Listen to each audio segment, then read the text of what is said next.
नमस्कार, जय हिंद। मैं डॉक्टर अमित कांसल, इग्नो अध्ययन केंद्र 2281 निर्माण कैंपस ऑफ एजुकेशन सर्च व ट्रेनिंग सुनाम के यूट्यूब चैनल निर्माण कैंपस पर आप सबका हार्दिक अभिनंदन करता हूं, स्वागत करता हूं। दोस्तों, जैसे कि आप सबको पता है कि हम सब लोग आपको काउंसलिंग सेशन जो है प्रोवाइड करने के उद्देश्य से आपसे रूबरू हो रहे हैं। उसी श्रृंखला में जो आज में APS 9 कोर्स कोड है, जो पॉलिटिकल साइंस का विषय है, उसका कोर्स टाइटल है तुलनात्मक सरकार और राजनीति, कंपैरेटिव गवर्नमेंट एंड पॉलिटिक्स, ऐसा उसका कोर्स कोड है। तो पहले भी मैं कल आपको बताया था कि हम पहले भी BPSC 133 के अधीन सेम कोर्स कोड के जो है काउंसलिंग सेशन जो BAG प्रोग्राम है उसके अंडर हम लगा चुके हैं और काफ़ी सिलेबस हमने वहाँ भी कवर करवाया है प्रोफेसर हर्ष द्वारा। तो जो टॉपिक्स वहाँ हमने कवर कराया है काफ़ी डिटेल से, जिसका हमें लगा कि उनका दोबारा रिपीटिशन करना उचित नहीं है, तो हमने उन टॉपिक्स को छोड़कर, क्योंकि सिलेबस बहुत वास्ट रहता है इग्नो का, इसलिए हमने जो टॉपिक्स वहाँ कवर नहीं हुए उन टॉपिक्स को दोबारा से हम APS 9 के मध्य जो कोर्स कोड है उसके अधीन हम करवा रहे हैं। तो जो BPSC 133 के स्टूडेंट्स हैं वो भी अगर ये कोर्स उनके कोर्स के अधीन आते हैं तो इसका फ़ायदा उठा सकते हैं। और APS 9 के विद्यार्थी जो BA फाइनल के विद्यार्थी हैं उनके लिए तो ये लाभदायक रहेंगे। तो दोस्तों, कल मैंने आपको बताया था कि जो मेरा नेक्स्ट टॉपिक होगा वो है आपकी इकाई 21, और उसके अधीन हमने प्रेशर ग्रुप्स हमने पढ़ने हैं, दबाव समूहों को हमने आज के विषय में चुना है। इससे पहले हमने जो पॉलिटिकल पार्टी सिस्टम था उसके बारे में हमने विस्तृत जो था अध्ययन किया था, जानकारी हम लोगों ने दी थी आपको। तो मेरा आपसे निवेदन है कि जो भी आपके डाउट्स रहते हैं आप प्लीज़ कॉपी पेन अपने साथ रखिए, और मुझे लाइव जब ये प्रीमियर चल रहा होता है तो उस समय आप मुझे इसके बारे में बता सकते हैं कि हमारा ये कोई डाउट है। अगर कोई रहता है तो आप मुझे ईमेल भी कर सकते हैं nirmancampus.sunam@gmail.com पर, और मेरी पूरी टीम आपको सब तरह का सहयोग देने के लिए तत्पर रहेगी। एक जरूरी सूचना सब विद्यार्थियों के लिए, जो जून 15 से एग्जामिनेशन स्टार्ट होने थे 2021 के लिए, 15 जून 2021 से स्टार्ट होने थे, क्योंकि उन्हें पोस्टपोन कर दिया गया अगले निर्देशों के लिए कोविड-19 की महामारी को देखते हुए। तो आप इग्नो की वेबसाइट और निर्माण कैंपस की वेबसाइट बने रहे, उसे आप पीरियडिकली विजिट करते रहे, ताकि आपको जो नोटिफिकेशन उसके बारे में पता चल जाए कि कब एग्जाम होंगे। मैं आपको बता दूं कि जो नोटिफिकेशन इग्नो ने जारी किया है उसकी सूचना के मुताबिक कम से कम 21 दिन पहले आपको इस संबंधी जानकारी दी जाएगी। इसलिए आप, क्योंकि वो पीरियड बहुत शॉर्ट होगा, इसलिए आप अपनी पढ़ाई को कंटिन्यू रखिए, अब भी कंटिन्यू रखिए।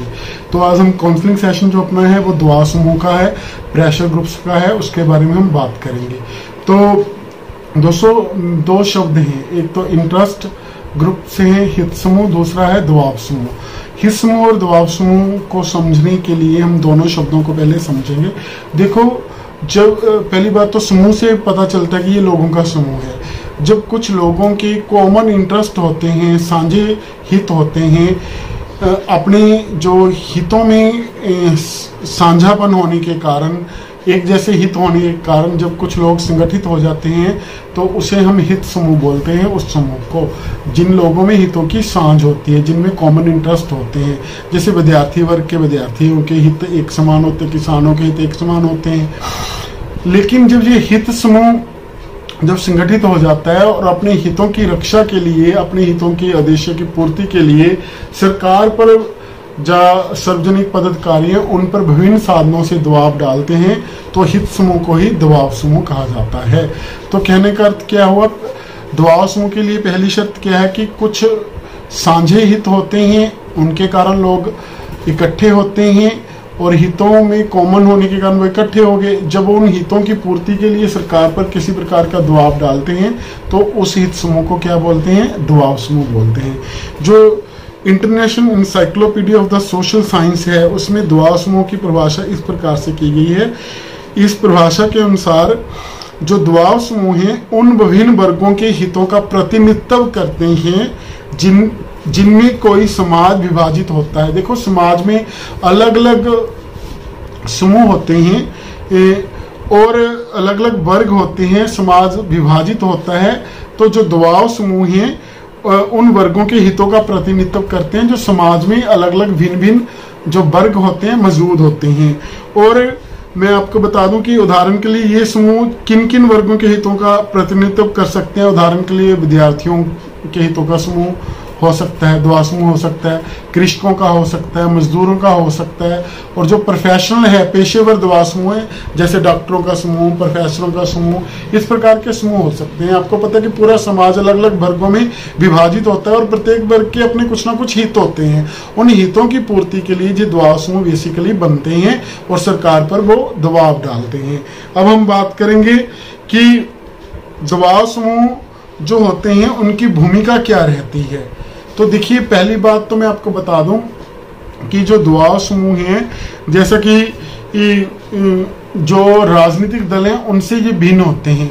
राजनीतिक दलों का मुख्य कार्य क्या होता है, हमने अपनी पिछली इकाई में किया था कि राजनीतिक दलों का मुख्य कार्य होता है अपने उम्मीदवारों का नामांकन करना निर्वाचन के लिए और विधानमंडल में या सार्वजनिक पदों पर उनको निर्वाचित करने का प्रयास करना, सत्ता हासिल करना, सरकार पर नियंत्रण रखना। तो जो दबाव समूह होते हैं उनका चुनावों से कोई संबंध नहीं होता, वो चुनावों में भाग नहीं लेते, ना ही इनके सदस्य चुनाव लड़ते हैं। दूसरी बात हम करते हैं कि जो दबाव समूह होते हैं वो सामान्यतया जो लोकतंत्रीय देश हैं सब में होते हैं, लेकिन उनका प्रभाव, उनकी भूमिका कैसे रहती है वहां की परिस्थितियों पर निर्भर करता है। अगर राजनीतिक दल संगठन की दृष्टि से, सिद्धांतों की दृष्टि से कमजोर हैं तो वहां पर निश्चित रूप से दबाव समूह काफी प्रभावी होते हैं। अगर राजनीतिक दल काफी सशक्त हैं संगठन और सिद्धांतों की दृष्टि से तो वहां पर दबाव समूह कमजोर है, तो उनकी भूमिका कम रहती है। ऐसा होता है जो वास्तविकता में होता है। तो जो अपने दबाव समूह हैं, उन दबाव समूहों को जब किसी भी लोकतंत्रीय व्यवस्था में जो दबाव समूह होते हैं उनका गठन क्यों होता है, उनकी संविधान में कोई व्यवस्था नहीं होती, जैसे राजनीतिक दलों की भी कोई व्यवस्था नहीं होती, तो स्वतंत्रता प्रदान की गई होती है। जैसे कि भारत के संविधान के अनुच्छेद 19 में जो है विभिन्न संघ और समूह बनाने की भारतीय नागरिकों को स्वतंत्रता दी गई है, उसी स्वतंत्रता के अधीन इनका गठन होता है। तीसरी बात अगर मैं बात कहूँ कि ये दबाव समूह जनता और सरकार के मध्य एक कड़ी का काम करते हैं, उनमें मध्यस्थता की भूमिका निभाते हैं। उदाहरण के लिए कि भारत में जो कृषि बिल पास हुए हैं अभी रिसेंटली संसद द्वारा, तो उनके विरोध में जो भारतीय किसान यूनियन हैं या अन्य किसान यूनियन हैं वो धरना दे रही हैं। तो जो किसानों की मांगे हैं वो प्रेशर ग्रुप्स के द्वारा किसान यूनियन के माध्यम से सरकार तक पहुंचाई जा रही हैं, ठीक है। तो उनके बीच में एक मध्यस्थता का काम करते हैं। तो फिर हम बात करेंगे कि जो दबाव समूह हैं वो सरकार का हिस्सा तो नहीं होते, लेकिन सरकार की नीतियों और कार्यक्रमों को प्रभावित करते हैं। कैसे? जो विधायक होते हैं, सांसद होते हैं, जो सार्वजनिक अधिकारी होते हैं, मंत्री होते हैं, उनके साथ ये संपर्क विभिन्न साधनों से बनाकर उनकी नीतियों और कार्यक्रम को प्रभावित करने की कोशिश करते हैं। उदाहरण के लिए अभी हमारे पास रिसेंटली ये बहुत सारी उदाहरण हैं। जैसे अभी हम बात करें किसान जो यूनियन है, किसानों की जो यूनियन है वो क्या चाहती है कि जो भारतीय संसद द्वारा, भारत सरकार द्वारा किसानों के से संबंधित 3 बिल पेश किए गए हैं उनको रद्द किया जाए, ठीक है। इस प्रकार का वो चाहते हैं जिसमें एमएसपी से रिलेटेड बहुत सारे इश्यूज हैं। तो सरकार की नीति को प्रभावित करने के लिए वो विभिन्न दबाव बना रहे हैं। उसमें से कौन से साधन उन्होंने अपनाए हुए हैं, धरना दे रहे हैं वो दिल्ली के इर्द गिर्द बात करें तो है ना, टिक्री बॉर्डर पर है, सिंघू बॉर्डर पर है, तो कुंडली बॉर्डर पर है, उसी प्रकार से यूपी की तरफ से विभिन्न बॉर्डरों पर धरना दे रहे हैं। फिर समय समय पर वो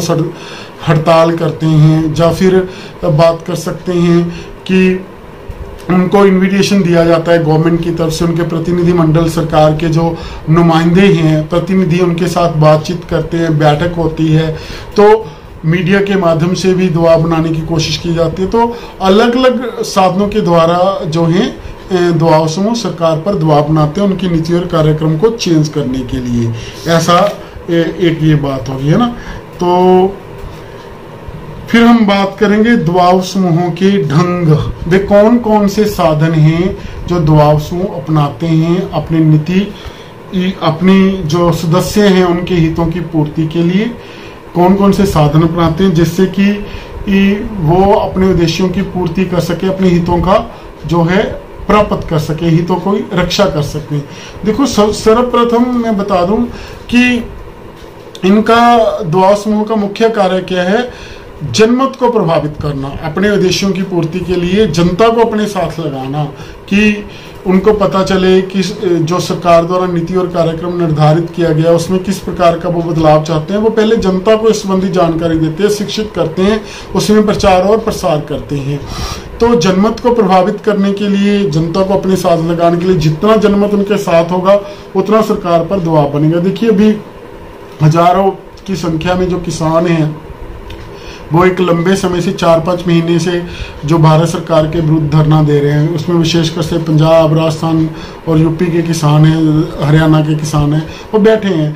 तो वो जनमत को साथ में लेकर चल रहे हैं। तो अक्सर अगर हम पंजाब में घूमते हैं तो भारतीय किसान यूनियन का जो फ्लैग है वो बहुत सारे घरों पर लगा हुआ है और बहुत सारे जो हैं उनके जो व्हीकल्स हैं जैसे कि कार, स्कूटर, मोटरसाइकिल, उन पर भी उन्होंने छोटे फ्लैग्स लगाए हुए हैं। तो इससे क्या है कि जो किसानों के समर्थक है उनका हमें पता लगता है। तो जितना ज़्यादा जनमत, पब्लिक उनके साथ होगी, दबाव समूह के साथ, उतना ज़्यादा प्रभाव सरकार पर पड़ता है। तो दूसरी बात होती है कि जो दबाव समूह होते हैं उनके कुछ विधायक या सांसद उनके मित्र होते हैं, हितैषी होते हैं।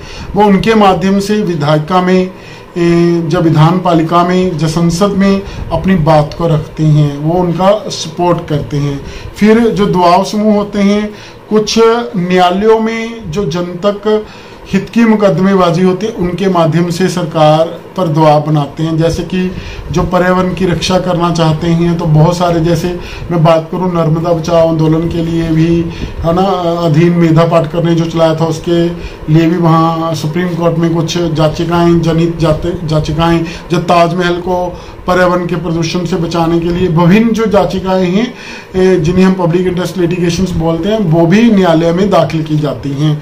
फिर हम बात करते हैं हड़ताल की, है ना, समय समय पर जनता का ध्यान आकर्षण करने के लिए दबाव समूह द्वारा हड़तालें की जाती हैं, धरना दिया जाता है, प्रदर्शन किए जाते हैं या फिर लॉबिंग की जाती है। जो विधान पालिका के सदस्य हैं उनसे प्रतिनिधिमंडल उनके पास भेजे जाते हैं, उन पर दबाव बनाया जाता है कि आने वाले चुनावों में हम आपका विरोध करेंगे या फिर समर्थन करेंगे। अगर उनकी बात मान ली जाती है तो बोलते हैं कि हम आपका आने वाले चुनावों में समर्थन करेंगे किसी भी ढंग से, और अगर नहीं मानते तो हम विरोध करेंगे। जैसे कि अभी किसान यूनियन के नेताओं ने पश्चिम बंगाल में जो भारत सरकार है उसका विरोध किया, भाजपा का विरोध किया, उसे किसान विरोधी मानते हुए। तो अलग अलग तरह के ये साधन रहते हैं चुनावों में समर्थन या विरोध करना, इस तरह का उनकी नीति रहती है। इसी प्रकार से हम बात कर सकते हैं कि कई बार जब उनकी बातें नहीं मानी जाती दबाव समूहों की तो ये आंदोलन क्या हो जाते हैं, उग्र कर देते हैं, हिंसक हो जाते हैं। जैसे कि हमारे देश में भी 26 जनवरी को सबने उस हिंसा को देखा, जिस प्रकार से लाल किले में जो हिंसा हुई या फिर दिल्ली के विभिन्न भागों में हिंसा हुई। तो कई बार क्या होता है, जाट आरक्षण आंदोलन हुआ, जहाँ हम बात करें कि आरक्षण के मुद्दों पर आंदोलन होते हैं, गौरक्षा के लिए आंदोलन होते हैं, या फिर पर्यावरण से संबंधित आंदोलन होते हैं। जब इनकी दबाव समूह की बात नहीं मानी जाती तो कई बार ये आंदोलन क्या होते हैं, उग्र हो जाते हैं और वो हिंसा का साधन अपना लेते हैं।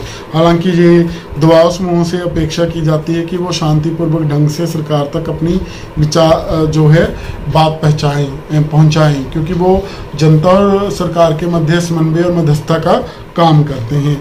तो इस प्रकार से जो विभिन्न साधन हैं मैंने जिनकी बात की सरकार पर दबाव बनाने के लिए, पहली है सरकार से संपर्क करना, सार्वजनिक अधिकारियों से संपर्क करना, उनके साथ बैठकें करना, उनको प्रार्थना पत्र देना, प्रतिनिधि मंडल भेजना, लॉबिंग करना और साथ ही साथ हड़तालें करना, जनता का जनमत का समर्थन प्राप्त करने के लिए धरने देना, ठीक है।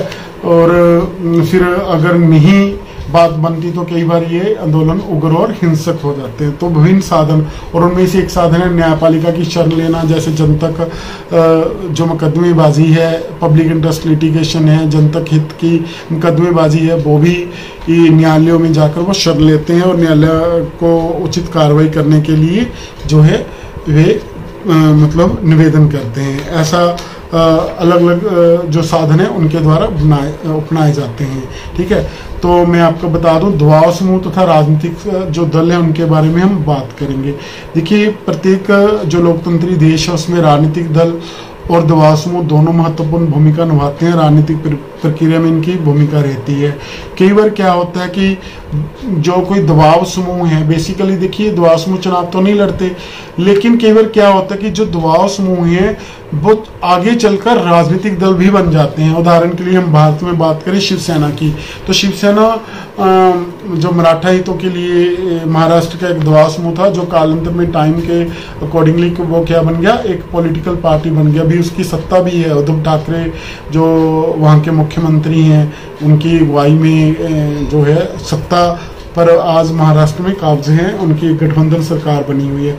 और कई बार कुछ दबाव समूह जो हैं राजनीतिक दलों की स्थापना में भी सहायक होते हैं, जैसे कि 1925 में राष्ट्रीय स्वयंसेवक संघ की स्थापना, जिसे हम शॉर्ट फॉर्म में RSS बोलते हैं। तो RSS जो है हिंदुत्व का समर्थक है। भारत को जो विचारधारा है हिंदुत्व की, एक राष्ट्रीय सांस्कृतिक हम और सामाजिक संगठन बोल सकते हैं। ठीक है, जो भारत में देश प्रेम की भावना, भारतीय लोगों को राष्ट्रवाद की बात करता है। लेकिन उसके प्रयास से 1951 में जनसंघ की स्थापना हुई। 1951 में जो डॉक्टर श्यामा प्रसाद मुखर्जी थे वो RSS के एक प्रमुख हम कह सकते हैं सदस्य थे, नेता थे। उनके प्रयास से जनसंघ की स्थापना हुई और बाद में 1980 में वही जनसंघ भारतीय जनता पार्टी के रूप में उस दल की स्थापना हुई, और जो आज भारत में सत्तारूढ़ पार्टी है और जो अपने आप को विश्व की सबसे बड़ी पार्टी होने का दावा भी करती है। तो उसी प्रकार से जो ये दबाव समूह होते हैं उनके अपने अपने अलग अलग विंग्स होते हैं, है ना। जैसे हम बात करें कि अलग अलग तरह विद्यार्थी संगठनों की बात करें हम, जैसे अखिल भारतीय विद्यार्थी परिषद है, national student union of India है, स्टूडेंट फेडरेशन ऑफ इंडिया है, पंजाब में हम सोई की बात करें स्टूडेंट ऑर्गेनाइजेशन ऑफ इंडिया है। जो ये दबाव समूह हैं अलग अलग, इनका संबंध किसी न किसी पार्टी से भी होता है। पार्टी के वो सपोर्टर होते हैं। जैसे हम भारतीय मजदूर संघ की बात करें, सीधे सीधे उसका संबंध किसके साथ है, भाजपा के साथ है। अगर हम अखिल भारतीय विद्यार्थी परिषद की बात करें, वो भी भाजपा समर्थित जो है विद्यार्थी संगठन है। उसी प्रकार से अगर हम बात करें NSUI की, वो सीधे सीधे कांग्रेस पार्टी से जुड़ी हुई है। SFI कम्युनिस्ट पार्टी से जुड़ी हुई है। उसी प्रकार हम बात करें all India trade union Congress की, एटक की, ठीक है, तो वो भी राजनीतिक दल से जुड़ी हुई है। फिर हम इंटेक की बात करते हैं, एटक की बात करते हैं, Indian national trade union Congress है, वो डायरेक्टली जो इंडियन नेशनल कांग्रेस है उसके साथ जुड़ी हुई है ना। एटक जो all India trade union Congress है वो कम्युनिस्ट पार्टियों का मजदूर संगठन है। तो जो विभिन्न दबाव समूह हैं वो किसी न किसी राजनीतिक दल के सपोर्टर हैं और सीधे प्रत्यक्ष रूप से या अप्रत्यक्ष रूप से उनका संबंध किसी न किसी राजनीतिक दल से होता है।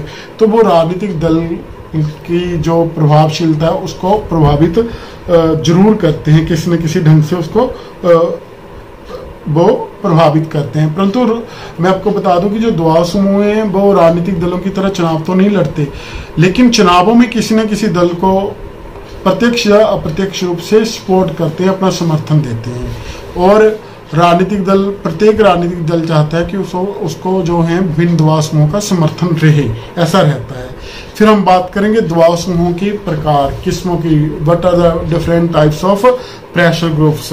उसके बारे में अगर हम बात करें तो जो किसी भी देश की वहाँ की परिस्थितियाँ हैं, आर्थिक, राजनीतिक, सामाजिक, या धार्मिक, या सांस्कृतिक, उनको ध्यान में रखते हुए इन जो दबाव समूह है उनका गठन होता है, उनका उभार होता है विभिन्न हितों की रक्षा के लिए।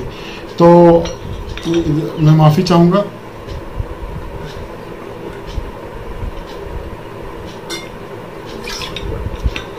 क्योंकि ये सेशन लाइव रहते हैं तो हमें रहता है कि अपने गले को साफ सुथरा रखने के लिए अपनी जो वाणी है उसको सही ढंग से हम उसका उपयोग कर सके, हम थोड़ा थोड़ा गर्म पानी साथ में पीते रहते हैं। तो मोटे तौर पर जो दुआओं समूह हैं वो वहाँ की परिस्थितियों की देन है, किस प्रकार के वर्ग वहाँ पर हैं, समाज कैसे विभाजित है और उन वर्गों के हित किस प्रकार के हैं, उनके आधार पर ये जो दुआ समूह होते हैं वो संगठित होते हैं, उभर कर सामने आते हैं। सबसे प्रथम हम बात करेंगे इसकी किस्म व्यापारिक समूहों की, है ना, जो ट्रेड समूह हैं, ट्रेड ग्रुप से उनकी हम बात करेंगे। तो यूएस में इनका जो अमेरिका में काफ़ी ज़्यादा प्रभाव है। जो ट्रेड यूनियंस हैं, व्यापारी लोग सामान्यतः सुसंगठित होते हैं। उनका उद्देश्य क्या होता है, कुछ वस्तुओं के उत्पादन एवं वितरण पर प्रतिबंध लगाए जाएं, कुछ वस्तुओं के आयात और निर्यात पर प्रतिबंध लगाए जाएं। इस प्रकार के उन कुछ मूल्य होते हैं जो उनकी मांगे होती हैं, जिनको आधार में रखकर जो व्यापारिक समूह आते हैं। जैसे अमेरिका में हम बात करें, national association of manufacturers of USA, ये एक अमेरिका का प्रभावशाली दुआ समूह है। उसी प्रकार से ब्रिटेन की बात करें, फेडरेशन ऑफ ब्रिटिश इंडस्ट्रीज एक प्रभावशाली दुआ समूह है। National council of French employers, है ना, जो फ्रांस का दुआ समूह है। उसी प्रकार से हम बात करें फेडरेशन ऑफ जर्मन इंडस्ट्री, ये जर्मनी का दुआ समूह है। हम अपने देश की बात करें, फिक्की ये भारत का एक महत्वपूर्ण दुआ समूह है, जिसे हम बोलते हैं federation of Indian chambers of commerce and industry. इसी प्रकार के CII का नाम का एक बहुत महत्वपूर्ण दुआ समूह इंडिया में है, कन्फेडरेशन ऑफ इंडियन इंडस्ट्री उसको हम बोलते हैं, फिक्की। और ये दोनों महत्वपूर्ण दुआ समूह हैं जो भारत में काम करते हैं। उसी प्रकार से जो निर्माता हैं, ऑल इंडिया मैन्युफैक्चरर ऑर्गेनाइजेशन, ये भी भारत का एक बहुत महत्वपूर्ण दुआ समूह है। तो इनका काम क्या है, अपने हितों की रक्षा करना, व्यापारियों के हितों की रक्षा करना। फिर हम बात करेंगे श्रमिक संगठन। तो अमेरिका में है अमेरिकन फेडरेशन ऑफ लेबर, यह अमेरिका का है। उसी प्रकार से इंग्लैंड में transport and general workers union of England, ये इंग्लैंड का है। और भारत में ऑल इंडिया ट्रेड यूनियन का Congress, all India trade union Congress, जिसे हम एटक बोलते हैं। उसी प्रकार से इंटक, इसके पहले भी उदाहरण मैंने दी है, Indian national trade union Congress की, भारतीय मजदूर संघ की, ये सारी जो है संस्थाएं भारत में कार्यरत हैं। तो इसके अलावा United trade union Congress, UTUC, है ना, हिंद मजदूर सभा, ये सारे अलग अलग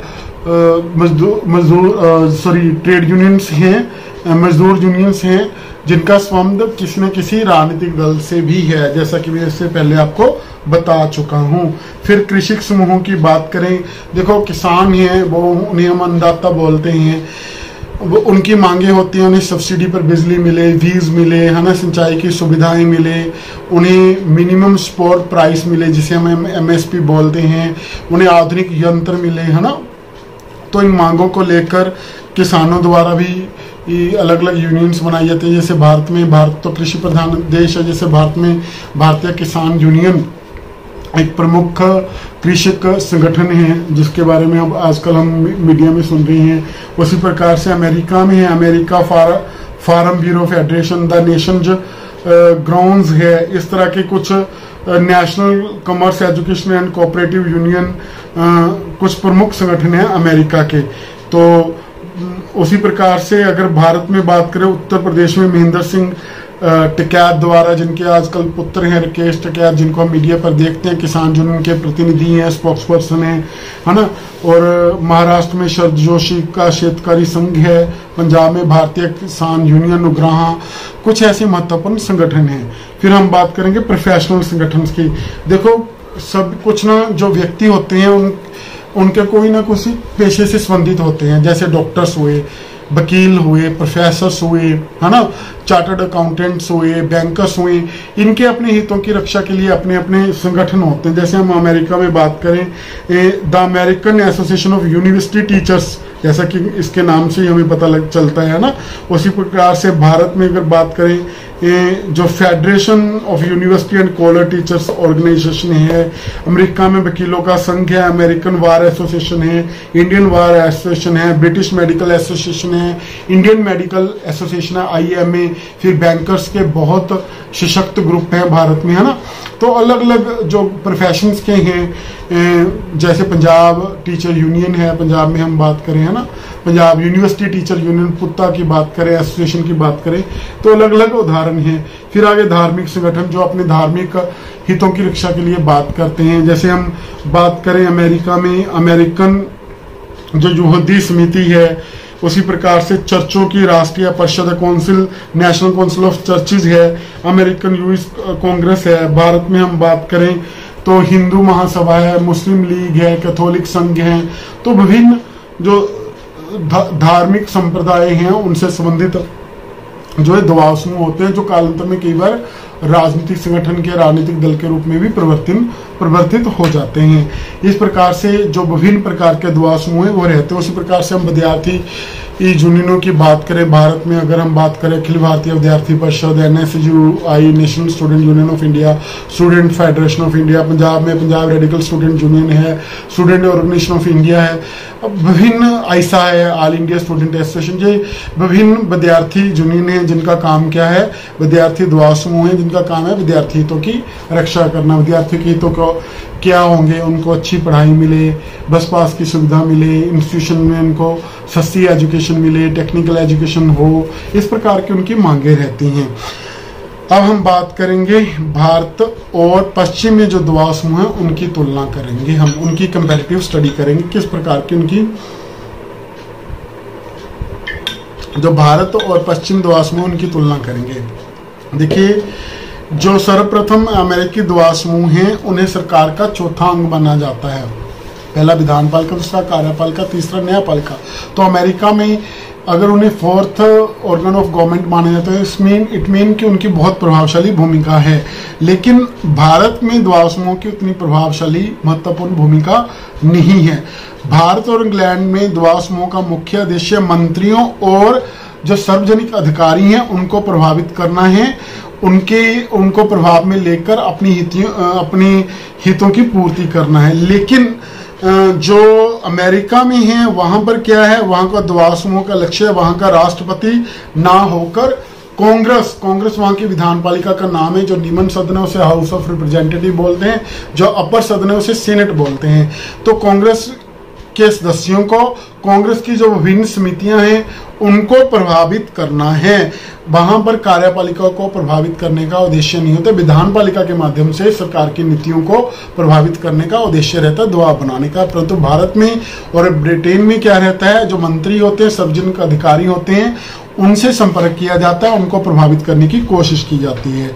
दूसरा, अगर हम बात करें तो जो अमेरिका वगैरह जो देश हैं वहां पर क्या रहता है, अमेरिका इंग्लैंड में जो व्यापारिक हितों को जो है कमर्शियल जो इनके इंटरेस्ट हैं, है ना, ट्रेडर्स के इंटरेस्ट हैं, जो व्यापारिक दबाव समूह वो होते हैं, वो ज़्यादा प्रभावशाली होते हैं। लेकिन भारत में जाति, धर्म और क्षेत्र आदि पर आधारित दबाव समूहों का प्रभाव रहता है, वो अधिक प्रभावी रहते हैं। फिर हम बात करते हैं कि जो अमेरिका जैसे डेवलप्ड नेशन है वहाँ पर दबाव समूहों का वहाँ की विदेश नीति पर भी प्रभाव रहता है, उसे बदलने की समर्था रखते हैं, वो प्रभावित करते हैं। लेकिन भारत जैसे देशों में दबाव समूहों का विदेश नीति को प्रभावित करने या उसे मोल्ड करने में कोई रोल नहीं रहता। यह इस चीज़ को ध्यान रखने की जरूरत है। लेकिन लोकतंत्रीय अवस्था में जो भी लोकतंत्रीय देश हैं वहाँ पर दबाव समूहों की कुछ ना कुछ भूमिका रहती है, लेकिन उनका प्रभाव कैसा है वह वहाँ की देश की आर्थिक, सामाजिक और राजनीतिक परिस्थितियों पर डिपेंड करता है, निर्भर करता है। वहाँ किस प्रकार के वर्ग हैं, उन वर्गों के हित किस प्रकार के हैं, इन बातों पर